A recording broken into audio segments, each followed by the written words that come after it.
another episode of Purposed Audacity. This is episode 11. I am Charmaine Marie. I'm Brian.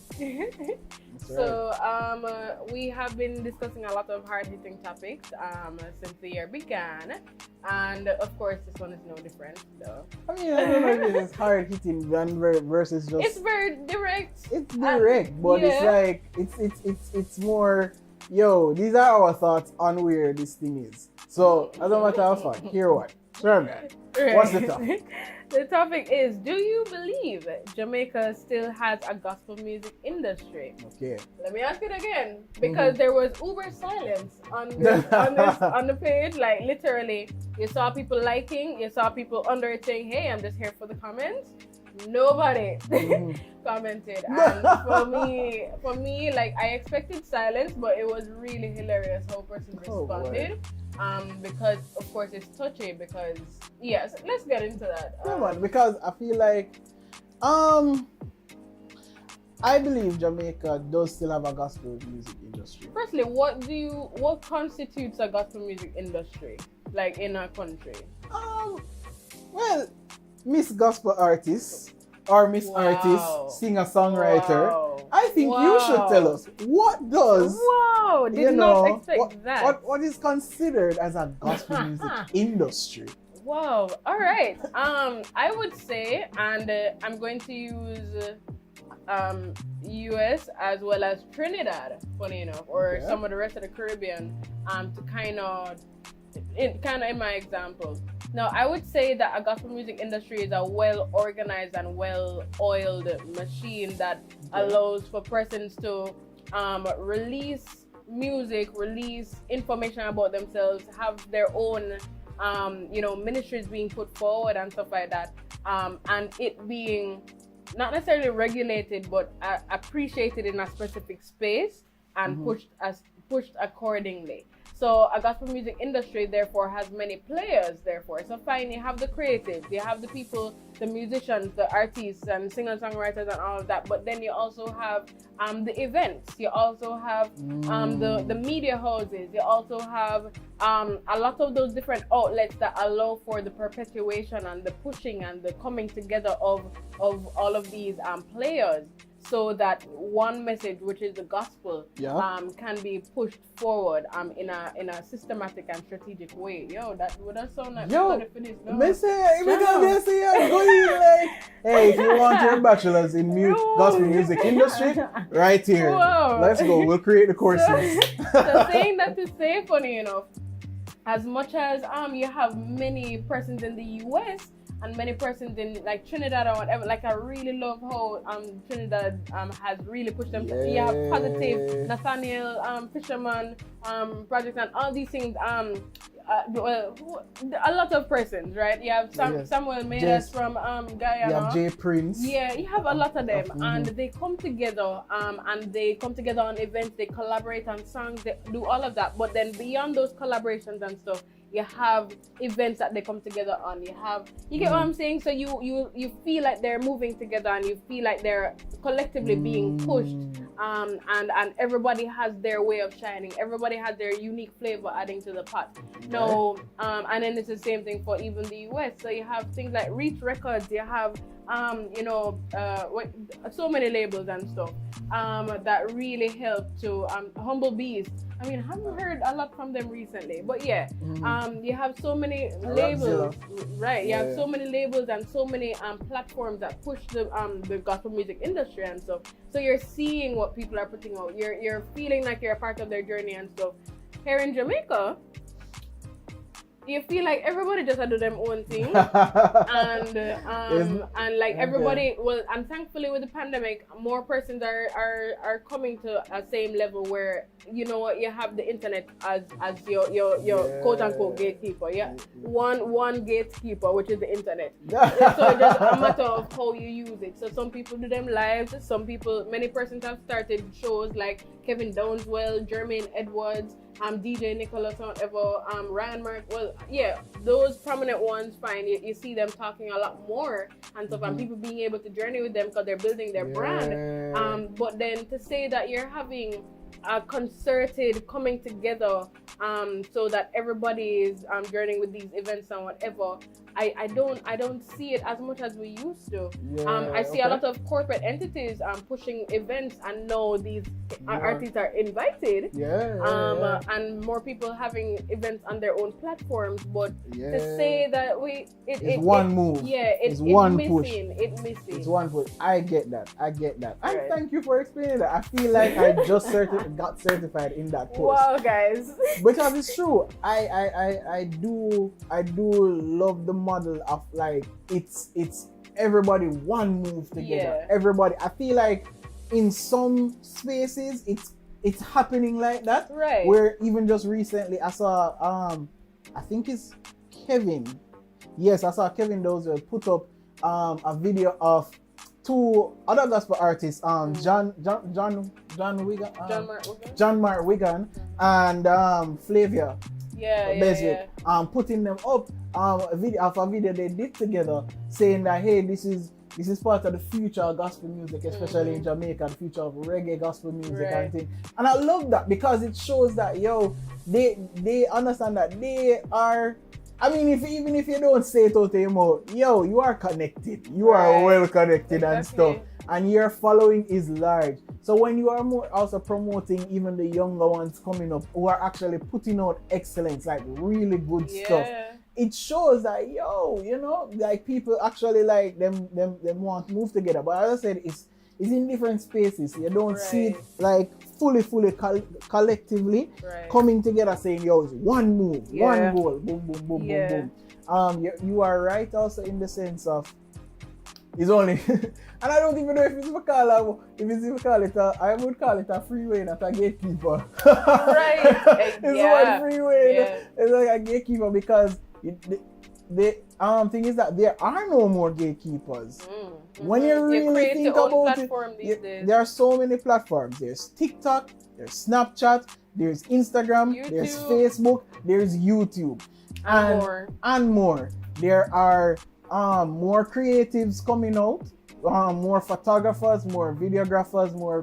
Yes, you need to call me. Hey, anyways, but there are more people coming out and helping and want to create with other people and what have you. And I mean, I pray that they are not taking advantage of, but they are there, and because of this, you can have more lives happening. You can have more YouTube lives and more connection. And I love the fact that you're right in the sense of you are getting to connect with people in a different way. I mean, Kevin Donzel was having, I think, every Monday or I don't remember the day, but at every time at that day, he would come on the live and we'd be praying for people and stuff like that. Jermaine Edwards, you see, and not that he didn't talk about gospel more or what have you.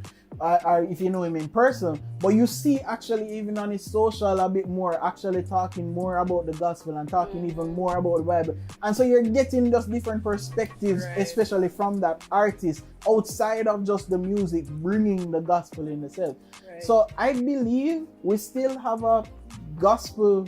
There is still gospel music in Jamaica. The industry part of it, I feel like it still needs work. I feel like it still needs that coming together.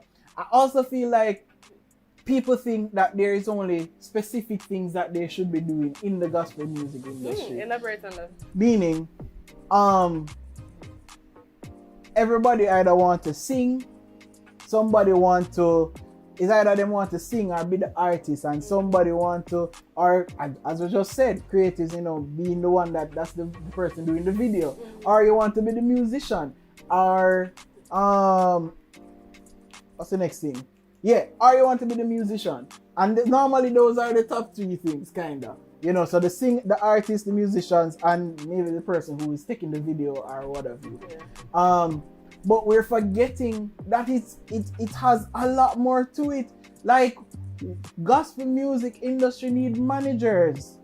Gospel music industry needs managers, people who are trustworthy, booking agents. They need people who can. More journalists as well. They need more journalists. They need people who can talk about certain events. They need event organizers who can plan. And promoters. And promoters. There are so many other quote, well, let's call them quote unquote background personals that are necessary in the thing. And you don't have to be the artist. You don't have to be the this, the that. And I feel like that's one of the things that will build the industry itself. When we get more persons doing the background work, when we get more persons who are interested to see excellence in how the set looks, excellence in how people possibly get paid, excellence in how people are facilitated, hospitality, excellence in how people are managed, and knowing how to time people and all that, making sure that the vocalists make sure that them get to rehearse and organize that and them something there. We need more people who can do that, because it's not just the artists and what have you. And what you do find is that for a lot of the artists, they're the ones doing all of that. And because they're doing all of that, they're not able to really flow in their creativity and to also spend time in God so that they can be even more impactful. Yes. So it's I'm happy that you're mentioning the behind the scenes personnel, because my next point was that we need to address why the gospel music industry that we did have, or that was growing, no longer really exists. Because funny enough, this breaking away happened prior to the pandemic, or it at least started. Because remember, we had Fun in the Sun, we had Fun in the Sun, we had Gospel, we had a lot of those prominent events. Recharge. I mean, I know Recharge to happened the other day. Yeah, it happened the other day, right? And with that said, so we have those events that are fine, still, existent and stuff. Thanks to Jamaica Youth for Christ, and well, shout out to y'all. And some other, entities that have just really always been there on the ground and stuff. But our reality is that a lot of the industry fell away because of many variables. Fine, there will always be personal variables, but we also have to wonder how are artists treating our musicians, how are artists treating, or management or whatever treating our artists, how are the media houses treating our artists when they come for an interview and stuff. How are, you get what I'm saying? Like, how are the dynamics? Studio spaces for our artists. Right. Well, I know that I've seen a lot more studio spaces coming up or whatever. But I mean, I'm saying that to say, like, a lot of the industry has fallen apart because of interpersonal relations and what some would call a lack of love in the community and in the kingdom. So a lot of persons you'll find to have actually fallen away from either Christendom or just don't want anything to do with something called an industry. Like, I'll be very transparent with you. Like, I've had conversations with persons where I say, yo, I just want to make my music and put stuff on YouTube, and I'm good. I don't need the bag of touring, I don't need the bag of thing or whatever. And find it not to say that I am my waist can make happy, right? But at the same time, I've heard from other very talented musicians that they feel the same way, because they feel like, based on how persons treat people in the industry or have treated them in the past, they don't want to be a part of that. They don't want to be associated with that. So I feel that the gospel music industry here in Jamaica has stayed away or stayed dormant or whatever, because people are potentially not willing to rebuild it because of the traumas that other people have experienced. So I think that that's definitely something that we need to address somehow collectively. But it's kind of awkward because, of course, where is the collective? Right? So I think with that said, rebuilding a gospel music industry, if we want to, because again, everybody has their own platform, but I think especially if we want to really have a united push and all of that, I think it might actually be necessary, and so it would actually need to start with individual artists and individual people who don't even want to refer to themselves as artists, but individual ministers, whether you're ministering through photography, videography, or you singer-songwriter, or you're a studio owner or something like that. It literally will take each one of us playing our part in a loving way and in a way that respects others. Another thing is that people don't want to be a part of the industry because they believe that the industry don't pay. Just like they said, church people don't pay, They say, people love to take advantage of people. No, it's a real thing. Like, and so that's why you find a lot of our musicians who are highly skilled and who have spent so much time improving the craft. Not for them playing for secular artists and touring with them and living the life and whatever, because they were not appreciated in the gospel music industry here in Jamaica. And you don't see that much overseas. You see a lot of the persons who maybe playing for like a transformation church or whatever. You don't really see them in secular circles playing music or whatever. I mean, I don't follow all of them, right? But what I'm saying is that they are treated well, they are paid well, and they feel like they're part of a community and they are respected in that. Are we respecting each individual player in the gospel music industry, or were we? So there are a lot of variables, as I said, in terms of why it broke down and stuff. But again, it all comes down to interperson dynamics. Yeah, and I think there's also a place where a lot of persons there are no gatekeepers, but there are persons who are connectors. There are persons who are connectors.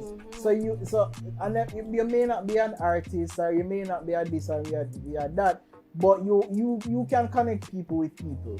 So you can you know a good videographer that you can connect with the artist, or you know a good studio that the artist can go to, or you know an artist that can do this for this place or this event, and so and you it's just start by connecting people and kind of helping to build that relationship with people. Rebuild relationships. Yeah, man, because that's what really happened. As I say, it's like there are a lot of people who were just connecting with each other. Right. There are a lot of people who were just in the studio. They weren't no artist, no manager, maybe a manager or stuff. Right. But even so, they were connecting people together. Right. And they were making it work, Right. So I see a thing where, as I say, is not so much that the industry is. I believe it's gonna go back to a place where there's gonna be, yes, you're gonna see more stuff coming out. And the thing about it now, a lot of people are more independent now, so you're gonna see a lot of even more independent labels coming out. But my heart is at a place to see where it goes. It's a united push of the gospel music, Jamaica's gospel music. One united push. Right. All of us on the same page. We're already seeing the diversity and the stuff. I just want to say, we're already seeing diversity and stuff that's happening now. This guy named Prince Saj went on Magnum, a secular show event, DJ, and he's in the finals right now. Nice. And every lyric is about Jesus, it's about God, and he might cut lyrics like sharp cutlass, cut bush. Yo, the man sick, the man turn up. But I love that diversity is coming out and that other people are seeing him and saying like, whoa, he's standing for God. I'm standing for God in a secular thing. Yeah, even that stuff like that, we'll definitely want to see. Even Christians going into some even secular competitions or whatever, are just a different place of the environment as the Lord leads you, and impacting that environment with Jesus. Because that's what we're called to do. Yeah, man. Yeah. And well, I'm happy that you mentioned diversity, because that was my final point that I wanted to bring up. A lot of persons found the gospel music industry very restrictive in terms of sound. If you don't sound like do the old school type of reggae or tuku whatever, then you're not considered as what Jamaicans would accept. And I'll speak transparently here. Like, there was a time when I was working on some music, and I was told straight up that Jamaicans will never like my music. And it hurt me, because I'm like, I'm from Jamaica, so if my people ain't liking my music, then what me I do, But at the same time, I wasn't willing to fit myself into a box. Like, I'm versatile. I can do reggae. I have done sing-jaying or whatever, but I also love R&B. I love ethereal sound. I love like all of that. So most of my music is fusion, And so our reality is that, like, I wasn't going to dim down what I know I was receiving from the Lord to then fit into an industry that I was told would never really accept my sound anyway. And so that's now too I'm recognizing that you're having a lot more persons coming up from the underground and whatever, and like, you know, just branching out with their type of music and whatever. You mentioned Flavia earlier, whatever. Like, she has just a very unique sound, and her music and her strummings are just so unique and stuff. You know, John Mark Wigan too. Like, he's a beautiful worshiper and stuff like that. And sound different. We're talking about Victor Brown. Him love trap.